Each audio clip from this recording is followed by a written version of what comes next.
नमस्कार जी। तो आज हम अलंकार के विषय में पढ़ेंगे। अलंकार किसे कहते हैं? जिन गुण धर्मों द्वारा काव्य की शोभा बढ़ाई जाती है उन्हें हम अलंकार कहते हैं। अलंकार किसे कहते हैं? जिन शब्दों द्वारा काव्य की शोभा बढ़ाई जाती है उन्हें हम अलंकार कहते हैं। अलंकार के भेद। काव्य में कभी भी अलग अलग शब्दों के प्रयोग से सौंदर्य में वृद्धि की जाती है। काव्य में कभी कभी अलग अलग शब्दों के प्रयोग से सौंदर्य में वृद्धि की जाती है, तो कभी अर्थ में चमत्कार पैदा करके। तो इस आधार पर अलंकार के दो भेद होते हैं। कितने होते हैं? दो। शब्दालंकार और अर्थालंकार। कितने होते हैं अलंकार के भेद? दो। शब्दालंकार और अर्थालंकार। तो शब्दालंकार, जिस काव्य में शब्दों के माध्यम से काव्य में सौंदर्य की वृद्धि की जाती है उसे हम कहेंगे शब्दालंकार। किसे कहेंगे? जिस काव्य में शब्दों के माध्यम से काव्य में सौंदर्य की वृद्धि की दी जाती है उसे हम शब्दालंकार कहेंगे। इस अलंकार में एक बात याद रखने योग्य है कि शब्दालंकार में शब्द विशेष के कारण सौंदर्य उत्पन्न होता है, उसे हम शब्दालंकार कहते हैं। शब्द विशेष का पर्यायवाची रखने पर काव्य में सौंदर्य समाप्त हो जाता है। जैसे कनक कनकते सोगुने मादकता अधिकाय।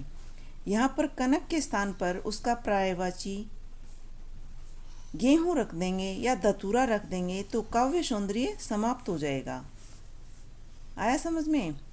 यहाँ पर क्या है कि अगर हम कनक के स्थान पर मतलब उनका पर्यायवाची गेहूं या धतूरा रख देंगे तो फिर काव्य में सौंदर्य समाप्त हो जाता है, मतलब वो काव्य इतना सुंदर नहीं लगता।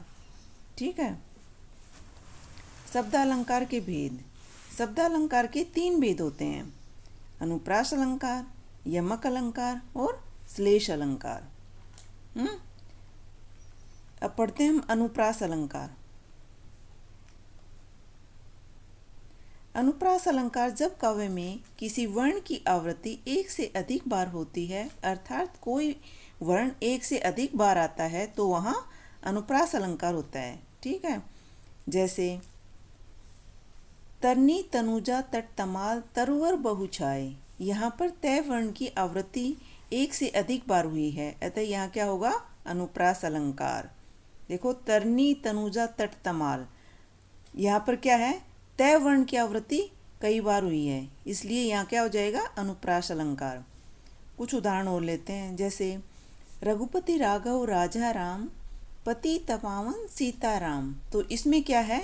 रे वर्ण की आवृत्ति कई बार हुई है, इसलिए ये क्या हो जाएगा? इसमें अनुप्रास अलंकार।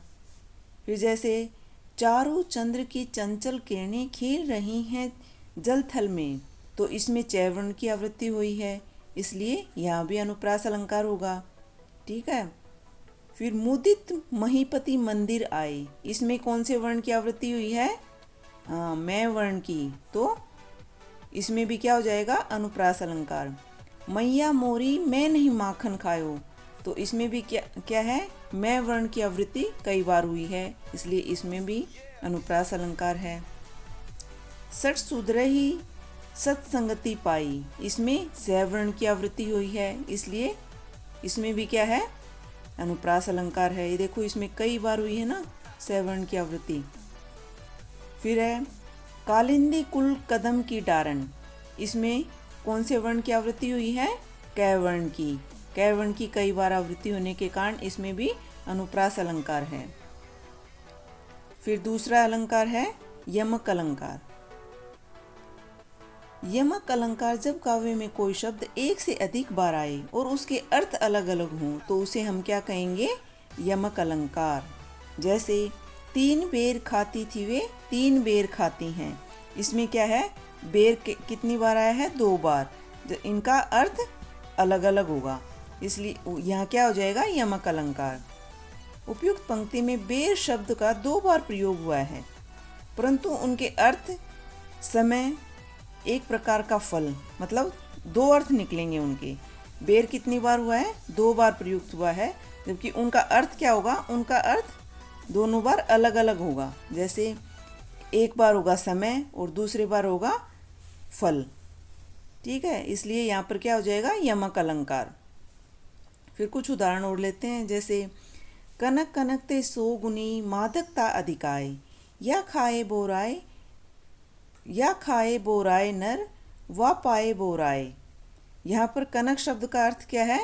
सोना और धतूरा। अतः यहाँ भी क्या हो जाएगा? यमक अलंकार।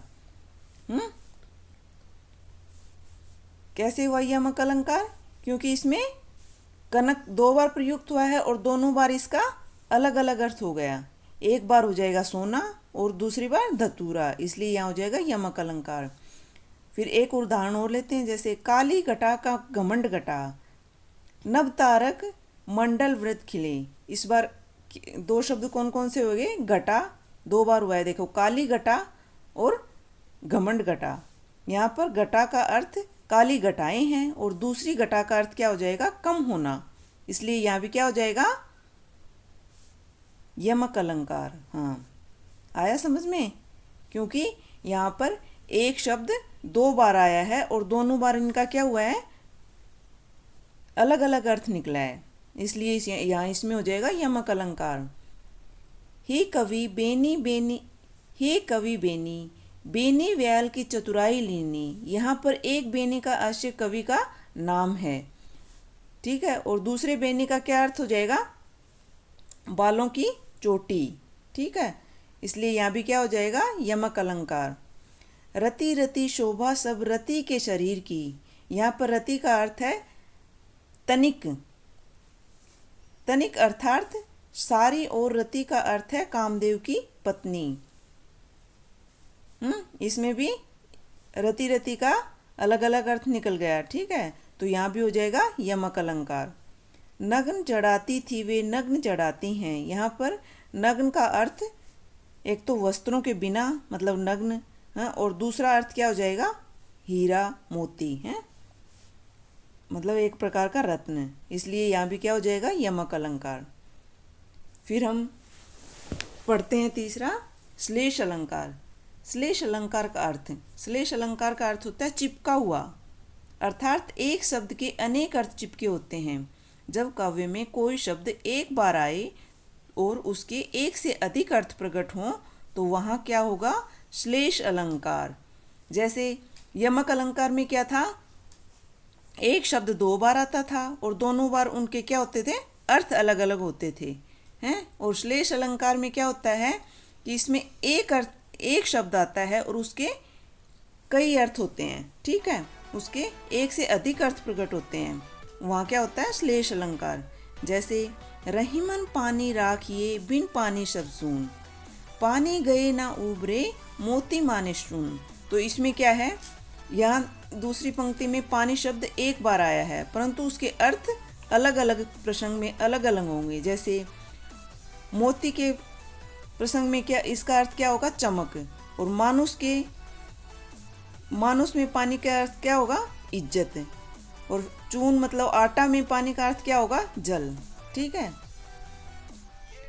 ऐसा यहाँ पर क्या हो जाएगा? श्लेष अलंकार, मतलब एक शब्द के एक से अधिक अर्थ निकलेंगे, वहाँ क्या हो जाएगा? श्लेष अलंकार। तो हम कुछ उदाहरणों से और समझते हैं। जैसे मधुबन की छाती को देखो सूखी इसकी कितनी कलियां। यहाँ कलियों का क्या अर्थ है? फूल खिलने से है, मतलब फूल खिलने से पूर्व की अवस्था है कली है। और फिर दूसरा अर्थ इसका क्या होगा? यौवन आने से पहले की अवस्था। तो इसमें क्या हो गया? मधुबन की छाती देखो सूखी इसकी कितनी कलियां। तो कलियों का अर्थ दो हो गया ना। जैसे एक तो फूल खिलने से पहले की अवस्था और एक यौवन अवस्था से पहले की अवस्था, इसलिए इसमें क्या हो जाएगा? श्लेष अलंकार। चरण धरत चिंता करत चितवत चारों ओर, सुब्रन को खोजत फिरत कवि व्याभिचारी चोर। यहाँ सुब्रन शब्द एक से अधिक अर्थ हैं। सुब्रन शब्द की क्या है? एक से अधिक अर्थ हैं। कवि के संदर्भ में इसका अर्थ सुंदर वर्ण, मतलब कवि के अर्थ में तो सुब्रन का एक अर्थ क्या निकल जाएगा, सुंदर वर्ण मतलब सुंदर शब्दों का प्रयोग। और व्याभिचारी के संदर्भ में सुंदर रूप, और चोर के संदर्भ में इसका अर्थ क्या हो जाएगा, सोना। ठीक है, इसके कितने अर्थ निकल गए, 3 अर्थ निकल गए। जैसे कवि के अर्थ में तो इसके हो गए सुंदर वर्ण सुब्रन का, और व्याभिचारी के संदर्भ में सुंदर रूप, और चोर के संदर्भ में इसका क्या अर्थ हो गया, सोना। आया समझ में? तो इसमें क्या हो जाएगा, श्लेष अलंकार। और उदाहरण देखते हैं, जैसे मंगन को देख पट देत बार बार। यहाँ पर शब्द के 2 अर्थ हैं, वस्त्र और दरवाजा। पट के क्या हो गए, एक अर्थ हो गया वस्त्र और दूसरा हो गया दरवाजा। ठीक है, तो यहाँ भी क्या हो गया, श्लेष अलंकार। फिर एक उदाहरण और देखते हैं, जैसे मेरी भव बाधा हरो राधा नगरी सोए, जा तन की जाई परे श्याम हरि दुति होए। यहाँ पर हरित शब्द के अर्थ हैं हर्षित मतलब प्रसन्न होना। ठीक है, और दूसरे हरित शब्द का क्या अर्थ होगा, हरा भरा। ठीक है, आया समझ में? तो यह क्या हुआ, श्लेष अलंकार हो गया। तो आज का टॉपिक अलंकार पार्ट 1 यहीं समाप्त हुआ। अगर आपको मेरी वीडियो पसंद आई हो तो लाइक करना, शेयर करना और सब्सक्राइब करना। धन्यवाद।